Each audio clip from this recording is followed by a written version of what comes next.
Hey you guys, Linwood here with Tailored Style with your weekly motivation, and today I'm going to be talking to you guys about managing your distractions, which is kind of daunting because I feel like while I'm filming this live video about distractions, like there's going to be every possible distraction coming up. Comment if you can relate. So the thing that I want to talk to you guys about is distractions, and I noticed I put quotations around it, and the reason why is because when a lot of people think about distractions, they think about it from a number of different ways, especially in a society where everyone is claiming that they have ADD, ADHD, all that. Not saying that you don't, but just saying that, claiming it as yours is something entirely different. When you're claiming it, you're taking ownership of it, and you're basically saying that it's yours. So just think about how you state that you have conditions like that by saying like my ADHD, blah, blah, blah. That's for another video. At any rate, I want to talk to you guys about managing your distractions in terms of your life and your purpose. So when you think about it, whatever your purpose is, whether your purpose is to be an excellent mother, whether your purpose is to be a better spouse, whether your purpose is to be a student that excels at what it is that they do, if your purpose is to be an excellent business owner, a successful business owner, if your purpose is to shamelessly promote yourself for the benefit of your family, whatever your purpose is, do not allow there to be distractions that come along and hinder you from that purpose. And a distraction can be a number of different things. It could be a toxic friendship. It could be a text message conversation. It could be Instagram's news feed. It could be a number of different things. Anything that is stealing time away from what your purpose is thereby a distraction. So I want you to think of it like this. If every single minute of your day was $1, what would you be spending most of your money on? And I want you to think about it in terms of this because this is basically time that you're spending. And so often we say, well, I don't have time for that. I don't have time for this, but it's something where we'll sit down and we'll spend, say, let's see here, $180 worth of time on television. I mean, that's 3 hours. That's $180 if you take it $1 a minute. I want you to think about it. If you thought about your time as money in that aspect, would you still give $15 to that conversation? Would you give $60 to that TV show? What would you do? Would you rather invest in what it is that your purpose is, or would you invest in watching that show? Would you invest in that text message conversation? Like, I want you to think about it. Have you ever come across those people where it's like they are the people that are contacting you so they can vent, release, whatever the case may be? You get on the phone with them and you call yourself encouraging them. You're trying to help them out whatever way you can. So you're just trying to lend a listening ear. Before you know it, you've given an hour and a half of your time and you got off the conversation feeling worse than you started, and they're still in the same predicament that they are in.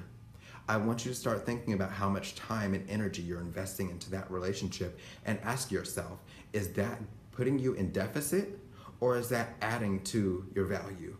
And start thinking about what you're investing your time in. So many of us will invest our time in things that are really not paying us. They're not benefiting us. They're not even pushing us in the direction that we want to go, but we'll invest time in it because we feel like it's the right thing to do. And before we know it, we've robbed ourselves or allowed others to rob us. When we stop and we start thinking about my time, if every minute was $1, how much money have I given you to have this conversation? How much time have I done? Am I really going to allow other things to distract me from my purpose, or am I going to focus on what it is I said I wanted to do? Today, Joseph is not in town. I'm here by myself in the salon, but we decided that part of our business was going to be doing motivational videos.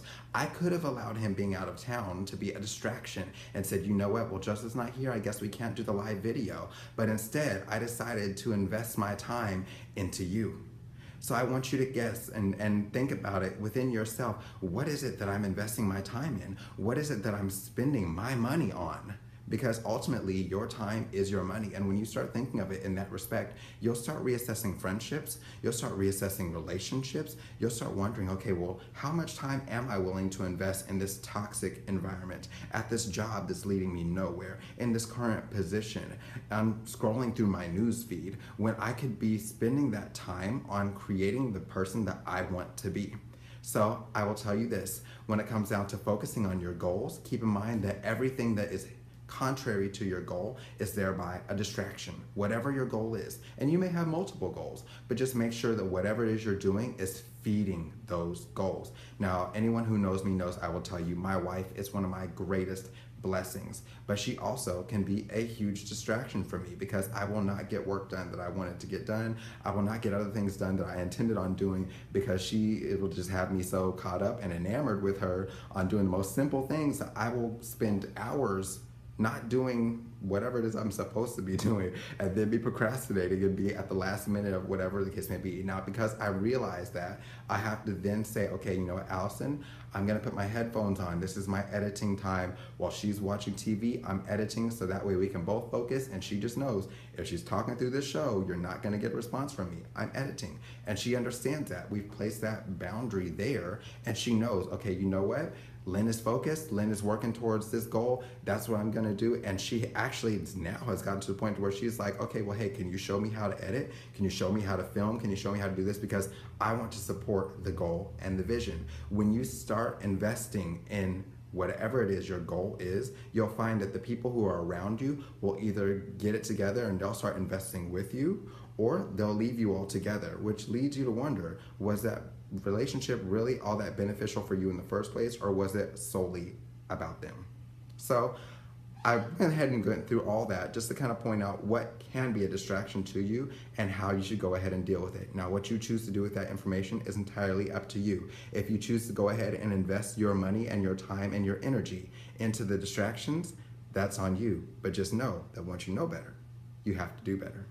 Take care, you guys. I hope that you enjoyed this live broadcast today. And if you did, please let me know by giving some love on the post by clicking the thumbs up, the heart, the wow, whatever you want to click, or share it with a friend that you feel like could benefit. Take care, God bless, and have a wonderful day. And remember, great hair isn't just styled, it's tailored. Bye, you guys.